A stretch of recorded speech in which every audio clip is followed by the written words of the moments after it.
Mitt Romney has officially become the presidential candidate of the Republican Party since he first tried to clinch the nomination 6 years ago.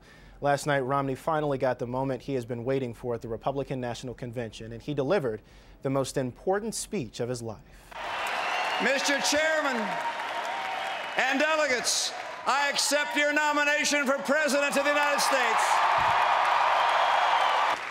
You know there's something wrong with the kind of job he's done as president when the best feeling you had was the day you voted for him. The president hasn't disappointed you because he wanted to. The president has disappointed America because he hasn't led America in the right direction.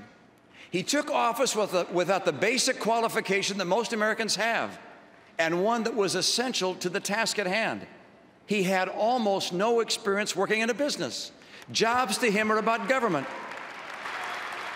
As president, I'll protect the sanctity of life. I'll honor the institution of marriage.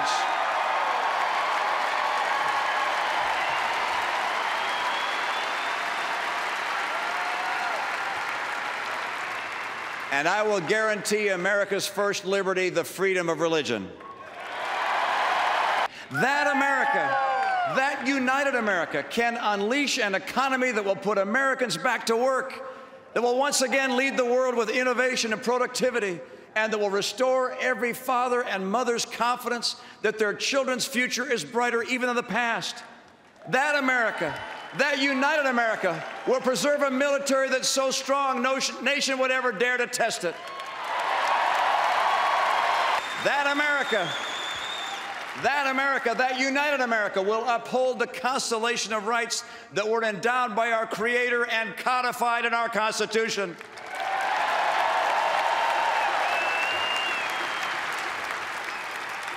That united America will care for the poor and the sick, will honor and respect the elderly, and will give a helping hand to those in need. That America is the best within each of us.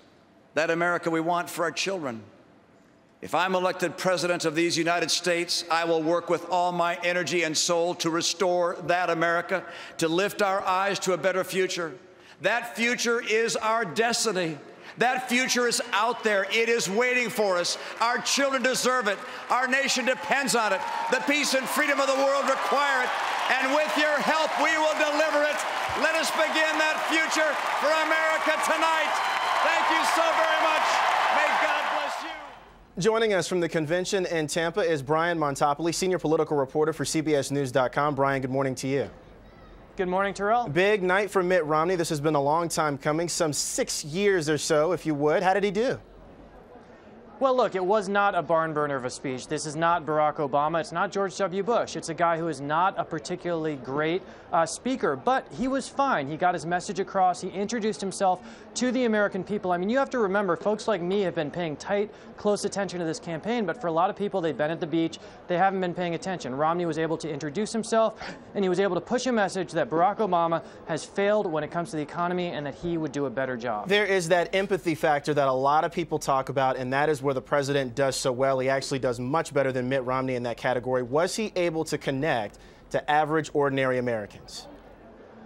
I don't know that he was able to connect too much. There was a little bit of that, but you know, the Romney campaign tells me they're not that focused on connecting to ordinary Americans. What they're focused on is making the case that you can trust Mitt Romney, that he's the kind of boss you might want, not that he's the kind of best friend you might want. And I think on that front, they did all right. Like I said, this is not a speech that is going to go down in history. It's probably the least exciting speech in a number of conventions. I mean, when the balloons dropped, people were kind of clapping politely.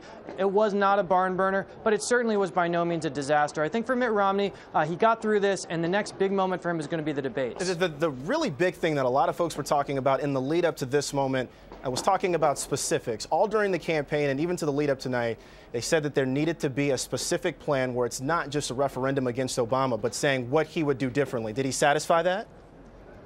There were not a lot of specifics in this speech. There's no question about it. But look, convention speeches do not traditionally have specifics. They're about grand rhetoric and not much else. Now, Mitt Romney is going to have to get serious and get specific at some point. We haven't seen that yet, but that'll have to come at some point. Like I said, people are just starting to engage in this, and they're just starting to pay attention. And this is the time I think he can take the opportunity and hopefully start to get a little bit more specific about his plan. This is a speech where he had to satisfy a few groups of voters: Tea Party conservatives, independent voters, and undecided undecided voters? Did he have a message in that speech for everyone?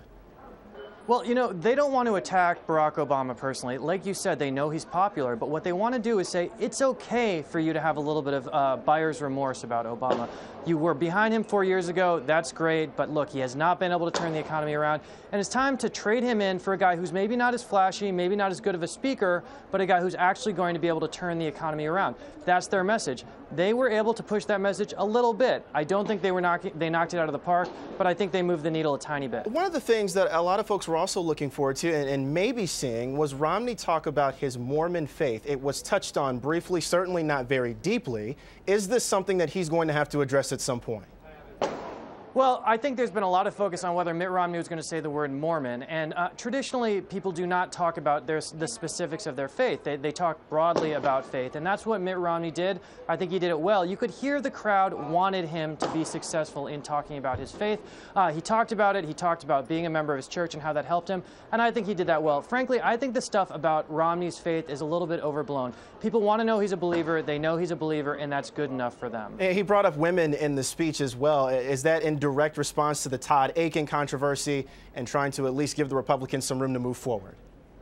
I don't know that it's about Todd Akin, but I do think it's about the fact that there's a 10-point gap between Barack Obama and Mitt Romney when it comes to women. He knows that's a real problem, and he knows he needs to do something about it. So Ann Romney's speech was all about that a couple nights ago, and Mitt Romney said, I've had women in my cabinet, I've had them all over my campaign, but fundamentally, this is a real problem for Republicans and a real problem for Romney, and it's the same problem he has with Hispanics, which is why you saw Marco Rubio, perhaps the best articulator of the Republican message in the country, and also a Hispanic from Florida, introducing Mitt Romney. Let's talk about Clint Eastwood here in the little bit of time that we have left. The actor and director taking to the stage in Tampa with no script, completely ad-libbed remarks, went well over his time. This is in prime time on national television. What was that? What happened?